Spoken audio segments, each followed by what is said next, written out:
ভূমিকম্প শেষে পরিবারের বাইরের যে ব্যক্তিটি ফোন দিয়ে আপনার খোঁজ নিয়েছেন তাকে আজীবন যত্নে আঁকড়ে ধরে রাখবেন। কারণ সত্যকারের সম্পর্ক বিপদের সময়ই চেনা যায়। বিপদের সঙ্গী আর যাই হোক, সে আপনাকে কখনো একা ছেড়ে যাবে না। এটাই বাস্তবতা। আজকের এই ভূমিকম্পে আমরা অনেকেই উপলব্ধি করতে পারছি যে আল্লাহ চাইলে কি না পারেন। তো এই সময়টাতে আমাদের আসলে কে প্রিয়জন, কে আপনজন আমরা কিন্তু জানতে পারছি আর কি।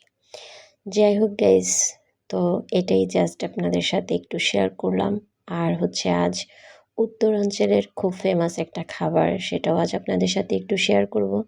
জানি না উত্তরাঞ্চলের মা বোনেরা যেভাবে রান্না করেন তাদের মতো হয়েছে কি না। যদিও আমি 1 বছর আগে একটা ভিডিও দেখেছিলাম, বাট এত ভালো মনে নেই।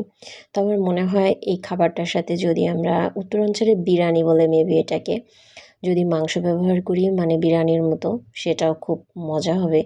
যদিও আমি ভর্তা, আচার আর হচ্ছে ডিম দিয়ে প্রেজেন্ট করছি বা ওভাবে খেয়েছি আমি। আমি তো রান্নাটা শেষ করে হচ্ছে যখন শাওয়ার নিতে গেলাম, আমি এসেই দেখি আপনাদের ভাইয়ার খাওয়া মানে শেষ হয়ে গেছে।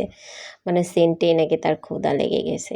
যাই হোক গাইস, পরে আমি একা একা খেলাম, সেটাও আপনাদের সাথে একটু শুরুতে শেয়ার করে নিলাম। আসলে খাবারটা খুব মজা হয়েছিল। তো উত্তরাঞ্চলের কোনো বোন যদি বা আমার চ্যানেলে থেকে থাকেন বা আপনাদের মতো হয়েছে কিনা অবশ্যই জানাবেন। তো যেহেতু আপনাদের অঞ্চলের একটা খাবার আমি ফার্স্ট টাইম ট্রাই করলাম, তো এটাই আর কি।